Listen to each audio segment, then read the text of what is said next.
Milí diváci, vítam vás pri našom krátkom inštruktážnom videu o tkaní takýchto koberčekov pre radosť, z ktorých sa dajú vytvoriť peňaženky, taštičky, kabelôčky a iné zaujímavé výtvory podľa vašej fantázie.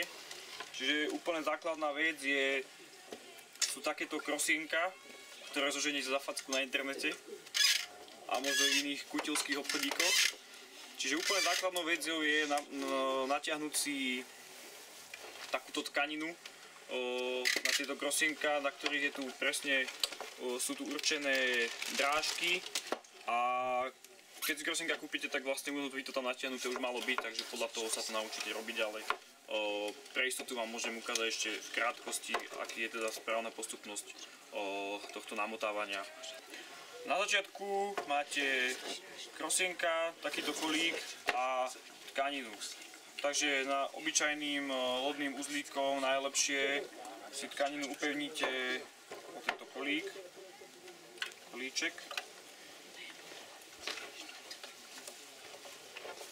Takže vám to drží a prichytíte si to z jednej strany a začnete tkaninu naťahovať podľa tých drážok, ktoré máte v tejto pohybivej časti. Čiže to natiahnete, obtočíte okolo a keď zostanete naspäť k tomu kolíku, tak ho obtočíte a vrátite sa po tej istej strane. Nie naopak, nie po tejto, ale po tej istej, pretože by sa na to potom rozpadlo po finálnej fáze. Čiže tu už máme na týchto väčších krosienkách, to už máme pripravené. Už ich pár máme, takže ideme podľa tých drážok. Ideme hore, obtočíme okolo kolíka a vracame sa po tej istej strane, ďalšie drážky. Pokračujeme po zadnej stene a opäť okolo kolíka, naspäť po tej istej strane a opäť do drážky. Až kým takto nepripravíme tkaninu po celej šírke, po všetkých drážkach.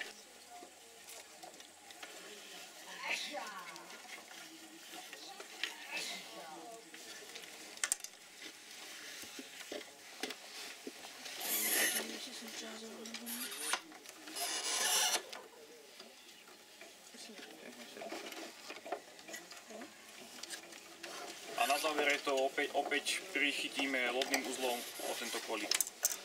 Čiže to je úplný začiatok celej tejto fázy.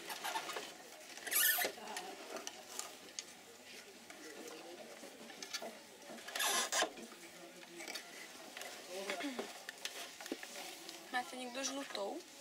Uši. Ja jem trošku žlutý, je nedostatok. Potom budem sa asi natrhať.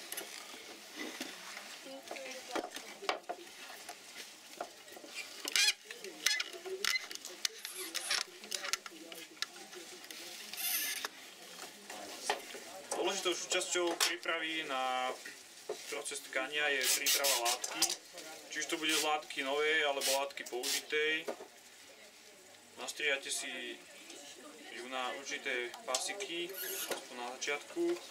Najlepšie v šírke okolo pol centimetra až centimeter, aby sa s tým dobre robilo a zároveň to prikrývalo tie nite na krosienkach. A potom jednoduchým švihom po niti spárate pásiky, s ktorými potom budete pracovať.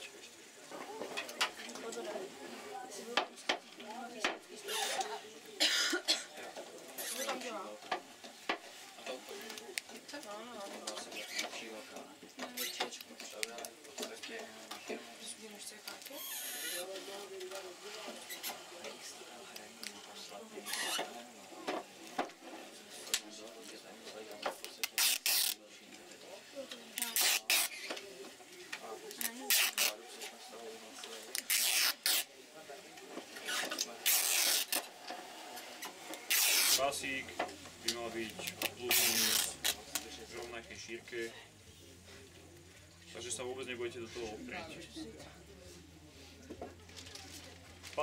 Pásy v dĺžke nejaké 2 metre sú úplne ideálne, pretože sa vám dobre budú namotávať na na člnok a nebude tam toho tak veľa a zároveň môžete dosť často meniť farby a prípadne nejaké vzory, keď už budete zbehlejší v praxi. Ďalšou časťou je pripravenie si tkaniny na člnok, ktorý nám pomôže pri tkaní. Čiže si nachystáme nejaké ľubovoľné kúsky nejakých starých, nepoužívaných odevov, ktoré môžete takto zrecyklovať, využiť na koberčeky a iné vaše napadité výtvory. Čiže si to omotáte na člnok. Jedným koncom, druhý koniec voľný, ktorý vám ostane, priviažete o najvzdialenejšiu niť. Stačí úplný, obyčajný, jednoduchý uzlíček. A následne sa začína dlhodobejšia fáza, kedy budete s týmto člnkom behať pomedzi tkaninu. Čiže budete behať čo najbližšie pri tejto pohyblivej časti, z jednej strany na druhú, pomedzi nite, prejdete na druhú stranu, troška podotláčate, pohyblivú časť prehodíte na druhú stranu, aby sa vám krížili nite a tým pádom, aby to bolo pevne spojené. Čiže bežíte s tým člnkom nazad. A takto to robíte, až keď máte požadovanú dĺžku tkaniny. Je veľmi dôležité dotlačať túto látku čo najviac k tomuto prvému kolíčku. A zároveň je dôležité neťahať ju príliš ju nešponovať na týchto koncoch, pretože by sa nám to takto zužovalo. Čo by nebolo príliš pekné. Aby vám vznikla takáto pekná, skoro rovnobežný kúsok látky. Samozrejme, vždy sa vám to kúsok zbiehať sa vám to väčšinou kúsok bude, ale to sa stratí potom časom. A je to ešte dôležité teda, závisí to ešte od toho, na ktorých krosinkách robíte, či na týchto, alebo na takýchto menších, alebo v iných veľkostiach.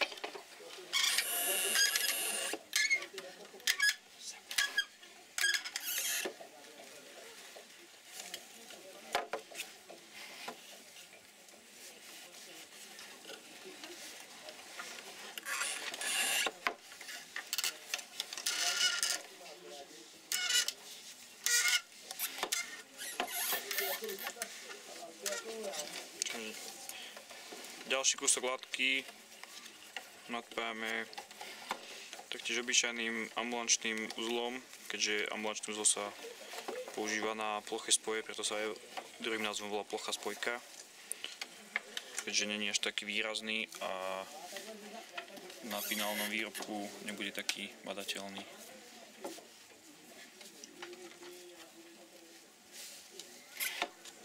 Zvyšné tie kúsky odstrihneme až vo finálnej fáze, keď to bude celé pripravené.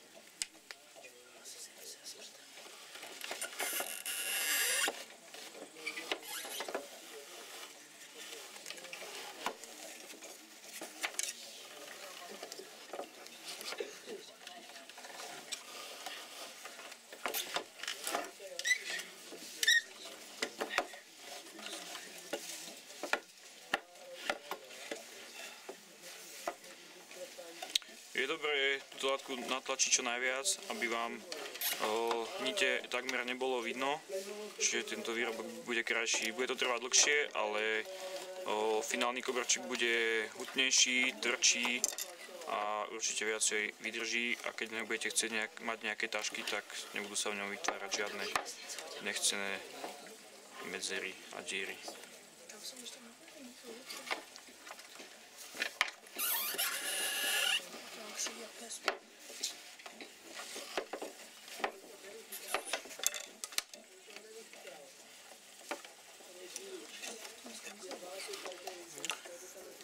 Látku nemusíte dotlačať po každom jednom páse, ktorý robíte, stačí sem tam, vo 5-6, až keď to budete mať viacej, lebo čím viac ich tam je, tým sa vám to lepšie tlačí, ako keby ste to mali robiť po každom jednom. kuse. Dôležité je udržiavať to v rovine, aby ste to mali v rovine, že mnohokrát sa stáva, že ľudia to dotlačia v strede, no nedotlačia to na krajoch a potom im vzniká takéto účko, čo nie je moc pekné a často musia ten posledný finálny kus vypárať.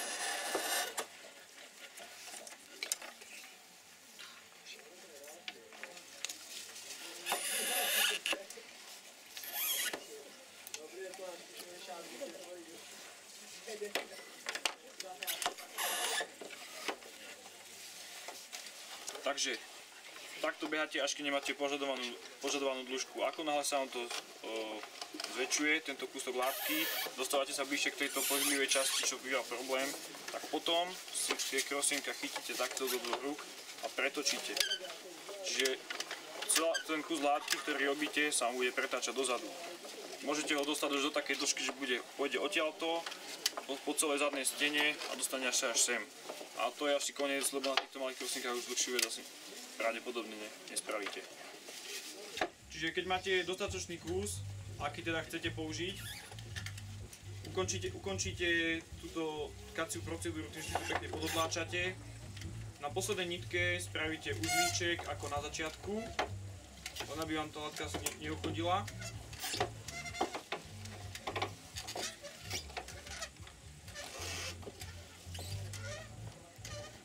A následne prestrihate nitky. Podľa toho, ako chcete ukončiť danú prácu, či chcete, aby vám tie nitky ostali visieť, alebo ich tam nechcete vôbec, podľa toho, ako dĺžku chcete, že to je to na vašej kreativite. Takže prestrihate všetky tieto nitky.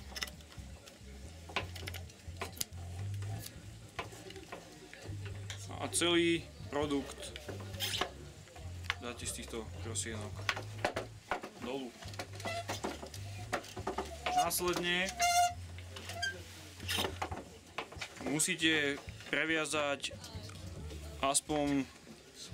vždycky aspoň 2 a 2 nitky, aby sa vám nevyvliekol ten posledný kus, ktorý ste dávali. Čiže si ho stiahnete napríklad ambulančným uzlom, tak aby sa vám to nepáralo. A tak aj všetky. Môžete použiť 2 nitky, 3, 4, 5, podľa toho, ako to chcete. Môžete to zapliesť do vrkočov, ako chcete, aby vyzerala daná kapsa alebo vec, ktorú chcete vyrobiť. Na druhej strane vyťahnete kolíček, odpadne, ostane vám iba kus, ktorý vám ostáva.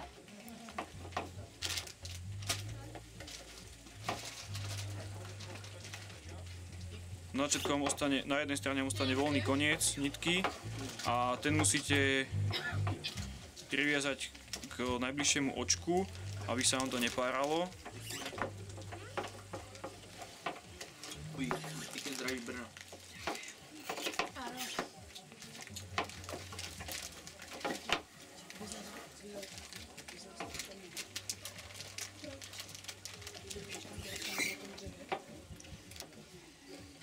To ještě hraj za žáky, co?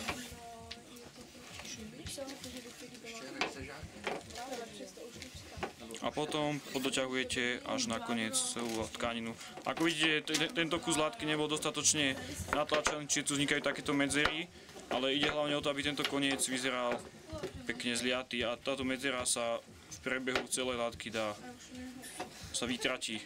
Táto látka nebola príliš dotlačená minimálne na začiatku, keďže vidno tieto biele nitky. Tuto ku koncu je to už lepšie, no stále to není také pevné, ako by to mohlo byť. Tu vidíte dosť podstatnú chybu, keď človek neprevliekol člnok tak, ako mal, ale dookola. Tak toho sa vyvarujte. Keď takéto niečo sa vám stane, keď to postrehnete, tak to treba okamžite vypárať naspäť ešte v priebehu. Čiže tu máme ďalšiu prácu, ktorá bola lepšie tlačená. Ako vidíte, nitky není skoro vôbec vidno. Akurát dosť nás vidno frankfurtcov z toho nadpájania, ale to na konci len poodstrihávate, aby to nebolo vôbec vidno a tie uzlíky sa v tom výslednom koberčeku stratia. Prípadne ich tam môžete nechať, ak budú vo vnútornej strane nejakej kapsy, tak to nebude to vôbec vidno. Kapsu vytvoríte jednoduchým preložením. Ako vidíte, tu vznikol rozdiel šírok pri doťahovaní a na začiatku vzniká väčšinou, no keď robíte kapsu, vôbec to nie je žiaden problém, keďže túto jednoducho zošijete, takisto je na druhej strane, takže tá kapsa bude len troška napuknutá, čo ale vôbec nevadí, keďže to bude takto prehodené napríklad. Čiže bude vyzerať nejako takto. Napríklad už tu môže byť gombička, alebo gorálka, alebo čokoľvek iné vymyslené. Napríklad ako tento produkt, ktorý sa tu vytvára, nie je ešte dokončený, no už je takmer na konci. Ako vidíte, taký širší, tiež bol troška širší na začiatku. Po preložení vyzerá takto a k tomu si môžete vytvoriť aj takto remeň na prehodenie chlebko. Vyzerá to super a keď tým pôjdete po ulici, budete ťažko štýloví. A v meste sa za vami obzrie asi každý, lebo toto nekúpite nikde, iba doma. Homemade. Takže veľa zdaru pri produkovaní takýchto krásnych diel. Vidíme sa pri ďalšom inštruktážnom videu pri nejakej inej tvorivej činnosti. Zatiaľ sa majte a veľa šťastia a veľa šťastných kilometrov natkanej lásky. Majte sa.